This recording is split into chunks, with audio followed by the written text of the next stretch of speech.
တကယ်လို့ Google က smartphone ကိုအစားထိုးလို့ရမယ် device တစ်ခုကိုဒီနေ့ထုတ်လိုက်တယ်ဆိုလို့ရှိရင်ကျွန်တော်တို့စိတ်ဝင်စားမယ်လို့ခုလူတို့ထင်တာ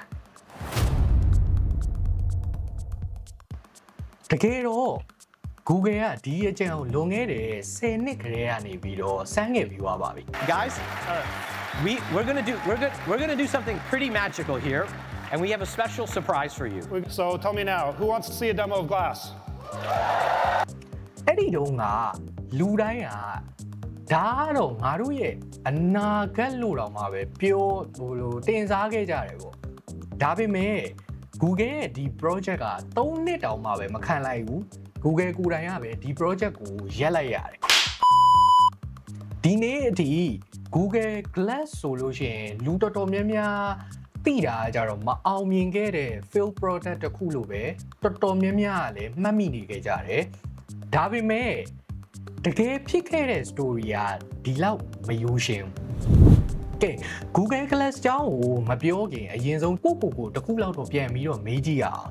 တနေ့ကိုဖုန်းဘယ်နှခါလောက်ကင်ပြစ်လဲပေါ့ဥပမာဗျာ notification ဝင်တော့လဲဖုန်းကင်တယ် map ကြည့်ကျင်တယ်ဟိုနာဒီနာသွားရတယ်ဆိုရင်လည်းဖုန်းကင်ရတာပဲဓာတ်ပုံရိုက်မယ်ဆိုလို့ရှိရင်လည်းဖုန်းထပ်ကင်ရတာပဲတချို့ဆိုလို့ရှိရင်ဗျာဖုန်းကင်ထားရင်းနဲ့တောင်မှပဲဖုန်းပြောင်းနေတယ်ထင်ပြီးတော့ဖုန်းလိုက်ချတာရှိသေးတာပဲကျွန်တော်တို့အတွက်ဒါပုံမှန်ဆိုပေမဲ့ Google ကကြတော့အဲ့ဒီအချိန်တုန်းကဒီလိုမျိုးမမြင်ခဲ့ဘူးသူတို့တွေးတာဘာဖြစ်လို့နှလုံးကိုအိတ်ကတ်ထဲထည့်ထားရမှာလဲပေါ့မျက်စိရှိမှပဲရှိနေလို့ရှိရင်ပိုမကောင်းလားဆိုတဲ့ဇာတ်လမ်းကိုစခဲ့တယ်အဲ့ဒီချိန်ကတော့ဗျာ Google ကနေပြီးတော့ဖုန်းအသစ်လုတ်ချင်ခဲ့တာတော့မဟုတ်ဘူးဖုန်းကိုလက်ကနေပြီးတော့ကင်သုံးလို့ရတဲ့ error ကိုပေါ့သူကတပ်လိုက်ချင်တာအခုကြားလို့ရှိရင်ဒီဟာနည်းနည်းတော့ယူးကြောင်ကြောင်နိုင်တယ်လို့ခံစားရမယ်ဒါပေမဲ့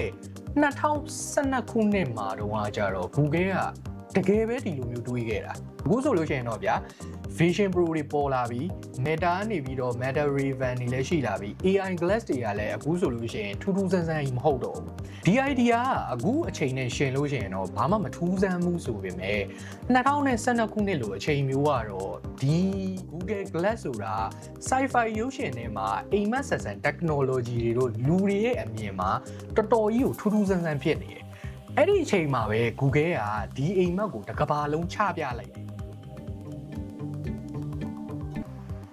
Okay Google ကဒီ product ကိုလူတွေရှေ့မှာ Google မို့လို့ဆိုပြီးတော့ PowerPoint နဲ့တော့ presentation လုပ်ခဲ့ရမှာမဟုတ်ဘူး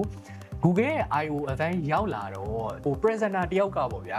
ဒီနေ့ demo တစ်ခုပြရမယ်လို့ပြောပြီးတော့ stage ပေါ်ကိုတက်လာတယ်ဒီနေရာမှာကျွန်တော်တို့သာဆိုလို့ရှိရင်အေးပေါ့ stage ပေါ်မှာပြမှာပေါ့လို့ဆိုပြီးတော့ထင်မိမှာပဲဒါပေမဲ့ Google က Google မို့လို့ဆိုပြီးတော့အဲ့လိုမျိုးမလုပ်ခဲ့ဘူးရုပ်တရက် stage ရဲ့ screen ပေါ်မှာလေယာဉ်ပေါ်ကနေပြီးတော့ skydiver တွေကခုန်ချလာတယ်ကျွန်တော်သာဆိုလို့ရှိရင်ဒီပွဲမှာဆိုလို့ရှိရင်ပေါ့ငါ event ကိုမှန်လားဆိုပြီးတော့တွေးမိမှာပေါ့ဗျာပုံမိုက်တာအဲ့ဒီ skydiver တွေအားလုံးက Google Glass ကိုပိုစီတက်ထားကြပြီးတော့သူတို့မြင်ရတဲ့မြင်ကွင်းကို Google Glass ကနေပြီးတော့တဆင် event က audience တွေကို live ပြခဲ့တယ်ဥပမာဗျာလေယာဉ်ပေါ်ကနေပြီးတော့ခုန်ဆင်းတယ်ပြီးွားလို့ရှိရင်အဆောက်အုံပေါ်ကနေပြီးတော့လေဒီ Google Glass တက်ပြီးတော့ဆင်းပြတယ်အဲ့ဒီအဆောက်အုံပေါ်ကနေတဆင်7 စီးပြီးတော့ stage ပေါ်ဒီရောက်လာတဲ့အထိကို Google က show off လုပ်တတ်တာเนาะအဲ့ဒီနေ့ကတကဘာလုံးပါဇက်အဟောင်းသားဖြစ်သွားခဲ့တယ်ဆိုတာတော့ကျွန်တော်တို့ဝန်ခံရမယ်။ဘာဖြစ်လို့လဲဆိုတော့သတင်းတွေ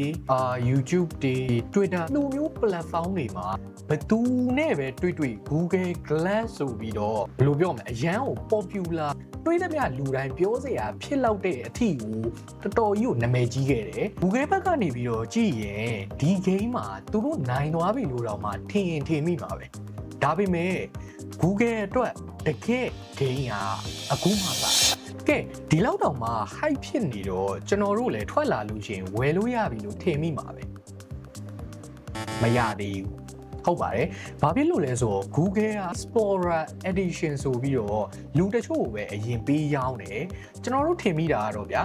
beta tester ဆိုလို့ရှိရင် free ပေးပြီးတော့စမ်းခိုင်းမှာပေါ့ဗျာဥပမာ product တစ်ခုထုတ်ပြီးဆိုလို့ရှိရင်ဒီ product ကကောင်းမကောင်းပြီးွားရင်ဘာတွေပြဿနာတွေဖြစ်လဲ product တစ်ခုကို company တစ်ခုကထုတ်တဲ့အချိန်ကြာလို့ရှိရင်ဒီ product ကို beta tester product ဆိုပြီးတော့ခေါ်လိုက်မယ်ဒါပေမဲ့တော်တော်များများအခုနောက်ပိုင်းတွေ့ရတဲ့ company တွေမှာသူတို့ရဲ့ beta tester ကိုinfluencer တွေပဲဖြစ်ဖြစ်ဘာတွေပဲဖြစ်ဖြစ်ကို free ပေးပြီးတော့test လုပ်ခိုင်းသူတို့ရဲ့ opinion ပဲဖြစ်ဖြစ်အကြံဉာဏ်လေးပဲဖြစ်ဖြစ်ဘယ်နေရာတော့ဘာပြောင်းတင်နေဆိုရဲဟာတွေကဒီနေရာမှာတော်တော်ကြီးအသုံးဝင်တယ်လို့ပြောလို့ရမှာဒါပေမဲ့ beta testing လုပ်တဲ့ product ကိုတော့မှ free ပေးမစမ်းခဲ့ဘူးတကယ်လို့ဒီ product ကိုစမ်းကျင်တယ်ဆိုလို့ရှိရင်ဒေါ်လာ1500ပေးပြီးတော့မှဒီ beta product ကိုစမ်းလို့ရတယ်ဟုတ်ပါတယ်ဒေါ်လာ1500ပေးပြီးမှအခုကိနဲ့ဆိုလို့ရှိရင် MacBook Air တစ်လုံးဒါမှမဟုတ်8 kit တုံးอ่ะဆိုလို့ရှိရင် Google Glass ပေါ့ကျွန်တော်ဆိုလို့ရှိရင်တော့8 kit ကလေးက MacBook ပဲယူမှာကဲထားလိုက်ပါတော့ဒါအဲ့နာကဒီဈေးနဲ့တောင်မှပဲလူတွေကဘယ်လိုပြောမလဲလူတော်တော်ဝယ်ကြတာကိုတွေ့ရတယ်ပေါ့သူတို့ဝယ်တာဟာလေ Google Glass ကိုဝယ်တဲ့ပုံစံမျိုးတော့မဟုတ်ဘူးပေါ့အနာဂတ်ဆိုတဲ့ဟာကြီးကိုသူများတဲ့အရင်ကြိုပြီးတော့ကင်ကျင်လို့ဆိုပြီးတော့ဝယ်တဲ့သဘောနဲ့ပဲဝယ်ကြရပါပဲဒါပေမဲ့အဲ့ဒီအနာဂတ်ကသူတို့ထင်ထားတဲ့လို့အနာဂတ်လို့မပြောတော့ပါဘူး Google Glass လို့ပဲပြောတော့မယ်အဲ့ဒီ Google Glass ကသူတို့ထင်ထားတဲ့လူမျိုးဖြစ်မလာခဲ့ဘူးအစာပိုင်းကတော့လူတွေကဟာမိုက်လိုက်တာလို့ပြောခဲ့ကြတယ်ဒါပေမဲ့ရနေနေလေးကြာလဲကြာလာလူတိုင်းကတယောက်စနဲ့သူညီတဲ့မေးခိုးနေစပြီးတော့မေးလာကြတယ်ပေါ့။ဘာမေးလာလဲဆိုတော့ဒီဟာကငါတို့မသိအောင်လို့ record လုပ်လို့ရလားဆိုတဲ့မေးခွန်းပေါ့။အစပိုင်းမှာတော့ Google Glass တွေဝယ်ထားတဲ့လူတွေကဘယ်တော့ပေါ့ဗျာ။လူတွေဝိုင်းကြည့်ကြတယ်ဟာ Google Glass နဲ့တစ်ချက်လောက်စမ်းကြည့်လို့ရမလားတို့ futuristic ဖြစ်တဲ့ show off ပုံစံမျိုးတော့ပထမပိုင်းကတော့ဖြစ်ခဲ့တယ်။အရန်ကို popular ဖြစ်ခဲ့တယ်ပေါ့ဗျာ။ Google ဘက်ကနေလဲဟုတ်ပြီဒီတစ်ခါတော့ငါတို့ပေါက်သွားပြီပေါ့အဲ့လိုတော့ထင်ကြမှာပဲဒါပေမဲ့သိမကြဘူး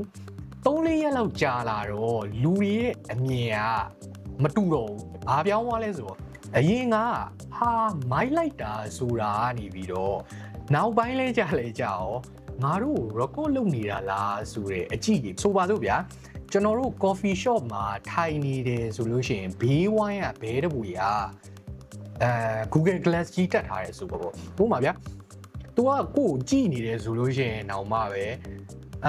ငါ့ကိုကြည့်နေတာ record လုပ်ဖို့အတွက်လားဒါမှမဟုတ်သူ့ရဲ့ပတ်ဝန်းကျင်ကိုဒီတိုင်းကြည့်နေတာလားဆိုတော့မသေးခွဲဘူးပေါ့အဲ့လိုပဲလူတွေရဲ့ခေါင်းထဲမှာဘယ်လိုပြောရမလဲမိကုန်းတွေတန်းစီပြီးတော့ထွက်လာတယ်ပေါ့ဒီနေရာမှာ Google Glass မှာကင်မရာပါတာပြဿနာတော့မဟုတ်ဘူးဒါပေမဲ့ဒီကင်မရာပါတာကိုလူတွေကဘလို့ညံနေညံနဲ့တွေနဲ့သုံးမလဲဆိုတဲ့ဟာကိုလူတွေကယုံကြည်မှုမရှိတာလို့ပြောလို့ရတယ်ဒီနေရာမှာ Google ကလည်းတစ်ခုစဉ်းစားဖို့မေ့သွားတာဒီလိုခေတ်ရှေ့ပြေးတဲ့ technology တစ်ခုကိုလူတွေကလက်ခံမှုခက်တာထက်ဒီ product ကနေပြီးတော့လူတွေရဲ့စိတ်လုံခြုံမှုရနိုင်လားဆိုတဲ့အချက်ကပို့ပြီးတော့ခက်တယ်ဆိုတဲ့ဟာကိုထည့်ပြီးတော့မစင်စားမိဘူးလို့တော့ကျွန်တော်ထင်တယ်အဲ့လိုနဲ့တိတ်မကြခင်မှာပဲတချို့စားတောက်ဆိုင်နေပြီးွားရင်ဘားတွေအထူးသဖြင့်တော့ရုပ်ရှင်ရုံတွေပေါ့ဗျာမှာ Google Glass မဝေးရဘူးဆိုတဲ့စီကန်းတွေတဖြည်းဖြည်းနဲ့တစ်ခုပြီးတစ်ခုထွက်လာတယ်ပေါ့ပြီးတော့နောက်တစ်ချက်ကကြတော့ internet ပေါ်မှာ Google Glass ပိုင်ရှင်တွေရဲ့တွက်ဆိုပြီးတော့နာမည်လှလှလေးတစ်ခုတော့မှပဲထွက်လာသေးတယ်အဲ့ဒါက Glass Hole ဆိုပြီးတော့ဒီနာမည်က Google ပေးတာမဟုတ်ဘူးเนาะ internet ကနေပြီးတော့ Google Glass ဝယ်ထားတဲ့သူတွေကိုလှောင်တာလားဘယ်လိုပြောမလဲရွဲတာပေါ့ရွဲပြီးတော့ခေါ်တဲ့နာမည်ပေါ့အဲ့လိုနဲ့ပဲ Google ကလည်းဒါဆိုလို့ရှိရင်တော့တနေရာမှာတစ်ခုခုကတော့မှားနေပြီဆိုတဲ့ဟာကိုသတိထားမိတယ်ဒါပေမဲ့ Google ကဒီအတိုင်းတော့လက်မလျှော့သေးဘူး software update တွေထုတ်တယ် bug တွေပြင်တယ်ပေါ့ဗျာပြီးသွားလို့ရှိရင် version အသစ်တွေထုတ်ပြီးတော့စမ်းတယ်ဒီလိုမျိုးကိစ္စတွေကိုဘယ်လိုမျိုးဖြေရှင်းရမလဲဆိုတာ ဒါပေမဲ့ဒီတစ်ခါပြဿနာကကြတော့ software ကြောင့်တော့မဟုတ်တော့ဘူးလူတွေကစိတ်ထဲမှာ Google Glass ရဲ့အပေါ်မှာဘယ်လိုပြောရမလဲအရေးမဲတစ်ခုလိုမျိုးကြာသွားပြီပေါ့ဥပမာဗျာကျွန်တော်တို့ကတီရှပ်အသစ်ဝယ်လို့လူတွေဝိုင်းကြည့်လို့ရှိရင်တော့မှာငါအင်ကြီးကလှလို့ထင်ကောင်းထင်လိုက်မယ်ဒါပေမဲ့အဲ့ဒီအချိန်တော့ကကြတော့ Google Glass ဝယ်လို့ရှိရင်လူတိုင်းဝိုင်းကြည့်တာအထင်ကြီးလို့မဟုတ်တော့သူတို့ကိုခိုးပြီးတော့ video record လုပ်နေတာလားဒါမှမဟုတ်ဓာတ်ပုံပဲခိုးရိုက်နေတာလားဆိုရဲစိုးရိမ်စိတ်ကြောင့်ကြီးတဲ့ပုံစံကြီးဖြစ်သွားတယ်ကဲအဲ့တော့လူတွေရဲ့ဒီလိုမျိုးခံစားချက်ကို update နဲ့တော့ပြင်လို့ရမယ်မထင်ဘူးဟုတ်တယ်မလားကဲအဲ့လိုအကြောင်းရင်းတွေကြောင့်တဖြည်းဖြည်းနဲ့ developer တွေက apps တွေမရေးတော့ဘူးပြီးရင် customer တွေကလည်းစိတ်ဝင်စားမှုတဖြည်းဖြည်းနဲ့လျော့လာတယ် customer စိတ်ဝင်စားမှုလျော့ပါတယ်ဆိုလို့ရှိရင်တော့ media တွေဘာတွေကလည်းလူတော်မှစိတ်ဝင်စားတော့တာဟုတ်တယ်မလားဘာကိစ္စနဲ့ရေးတော့မှာတော့အဲ့တော့ Google Glass ကြောင်းကိုတိတ်ပြီးတော့လူတွေကတိတ်လည်းမပြောကြတော့ဒါပေမဲ့ဒီနေရာမှာကျွန်တော်တခုပြောချင်တာ technology လောကတွေမှာလူတွေမုန်းတာထက်ပိုဆိုးတဲ့အရာတစ်ခုရှိတယ်အဲ့ဒီဟာကလူတွေမေ့သွားတာပဲကဲဒီလိုနဲ့ပဲ Google ကသူတို့ရဲ့ futuristic project ဖြစ်တဲ့ Google Glass project ကိုရက်လိုက်ရတယ်ဒီ story ကဒီမှာပြီးသွားပြီလားလို့ကျွန်တော်တို့အားလုံးထင်ခဲ့ကြတယ်ဒါပေမဲ့ဒီ story ကတကယ်ပဲဒီမှာပြီးသွားတာကျွန်တော်လည်းအရင်က Google Glass သေသွားပြီလို့ထင်ခဲ့တယ်ဒါပေမဲ့ဒီဗီဒီယိုအတွက် research လုပ်နေနေမှာကျွန်တော်ဆရာလည်းကောင်းတယ်အန်အော်ဒါတစ်ခုတော့တွေးလိုက်တယ်ဗျာဘာဖြစ်လို့လဲဆိုတော့ Google Glass ကသူတို့ရဲ့ဒီ project ကြီးတစ်ခုလုံးကို consumer နဲ့မသိတော့ဘူးဆိုပြီးတော့အမိုက်ပုံးနဲ့ကိုပြစ်လိုက်တာမဟုတ်ဘူးနောက်ွယ်မှာသူတို့ကတိတ်လေးသူတို့ရဲ့ဘယ်လိုပြောမလဲ target market ကိုသူကနေရာပြောင်းနေတာ Google ကဒီနေရာမှာတခုတတိထားမိသွားတာလူတွေကဗျာ Google Glass ကို Facebook ကြည့်ဖို့လောင်းနေတော့ notification တက်တာကိုကြည့်ဖို့လောင်းနေတော့ဒါသုံးချင်ကြမှာမဟုတ်ဘူးဒါပေမဲ့တကယ် technical ကြအလုပ်လုပ်ရတဲ့နေရာတွေမှာဆိုလို့ရှိရင်ဒီဟာတကယ်ကို essential ဖြစ်လာနိုင်တယ်ဆိုတာကို Google ကနေပြီးတော့ပွက်မြင်သွားတယ်လို့ပြောလို့ရမှာပေါ့ဥပမာစက်ရုံထဲမှာဝန်ထမ်းတစ်ယောက်ကစက်ပြင်နေတယ်လက်နှစ်ဖက်လုံးကလည်းမအောင်ဒါပေမဲ့ instruction တစ်ခုခုကြည့်ပြီးတော့ဒီလိုမျိုးပြင်တဲ့ကိစ္စတွေပါလုပ်ချင်တယ်ဆိုလို့ရှိရင်ဖုန်းထုတ်ပြီးတော့ဖုန်းထုတ်လို့ရှိရင်အလုပ်ရောက်သွားလိမ့်မယ်ဒါပေမဲ့ဒီနေရာမှာ Google Glass နဲ့ဆိုလို့ရှိရင်မျက်လုံးရှိမှာပဲ instruction ပေါ်လာမယ်ပြီးသွားလို့ရှိရင်လက်ကနေပြီးတော့အလုပ်ဆက်လုပ်လို့လည်းရ Okay ဒီနေရာမှာ Google Glass ကရုပ်တရက်တန်ဖိုးရှိသွားပြန်ရောစက်ရုံတွေဆေးရုံတွေ logistic company ဒီလိုမျိုးနေရာမျိုးတွေမှာ Google Glass ကိုတကယ်ပဲတွင်ကျဲအသုံးပြုလာကြတယ်ရှင်းပြောရမယ်ဆိုလို့ရှိရင်တော့ဗျာ Google Glass ကတိတ်လေးလူမမြင်တဲ့နေရာမှာဆက်ပြီးတော့အသက်ရှင်နေတယ်လို့ပြောလို့ရတယ်ကျွန်တော်က fail ဖြစ်တယ်လို့တော့မမြင်ဘူး Google ကမှားခဲ့တာလေ technology ကြောင့်တော့မဟုတ်ဘူးအချိန်ကြောင့်2012ခုနှစ်မှာဗျာGoogle ကတကယ်တော့လူတွေအစင်သစ်မဖြစ်သေးတဲ့အနာဂတ်ကိုအရန်စိုးပြီးတော့ချပြခဲ့တာပေါ့အခုဆိုလို့ရှိရင် Meta ကလည်း Smart Glass တွေလုပ်နေတယ် Apple ကလည်း Vision Pro တွေလုပ်တယ် Google ကိုယ်တိုင်တော့မှအခု Android XR ဆိုပြီးတော့ပြန်လာနေပြီပဲဒါဆိုလို့ရှိရင် Google Glass ကတကယ် fail ခဲ့တာလားဒါမှမဟုတ်အနာဂတ်ကိုစိုးလုံးပြီးတော့ရောက်လာတဲ့ product လားလို့ဆိုပြီးတော့မေးစရာမေးခွန်းဖြစ်လာလိမ့်မယ်ပရိသတ်ကြီးတို့ရောဘယ်လိုထင်တော့ comment အောက်မှာတစ်ချက်လောက်ဆွေးနွေးပေးခဲ့ကြအောင် Okay ကျွန်တော်ဆိုလို့ရှိရင်တော့ဒုတိယတစ်ချက်ကိုပို့ပြီးတော့လက်ခံတယ်ဘာဖြစ်လို့လဲဆိုတော့ကျွန်တော်တို့အခုလက်ရှိမှာသုံးပြုနေတဲ့ technology တွေတော်တော်များများကလည်းတစ်ချိန်ကြာလို့ရှိရင် Google Glass ကိုကျွန်တော်တို့အခုဒီနေ့လို့ပေါ့ဝေဖန်နေတယ်လို့ပဲအရန်စောခဲ့တယ်တို့ဒါမှမဟုတ်အရန်နောက်ကျခဲ့တယ်တို့ဆိုပြီးတော့လူတွေကပြန်ပြောလာတဲ့တနေ့ရောက်ရင်လည်းရောက်လာနိုင်မှာပါပဲကဲဒီနေ့ကတော့ဒီလောက်ပါပဲကျွန်တော်ရဲ့ဗီဒီယိုလေးကိုအဆုံးထိကြည့်ပြီးလို့ကျေးဇူးအများကြီးတင်ပါတယ်ခင်ဗျ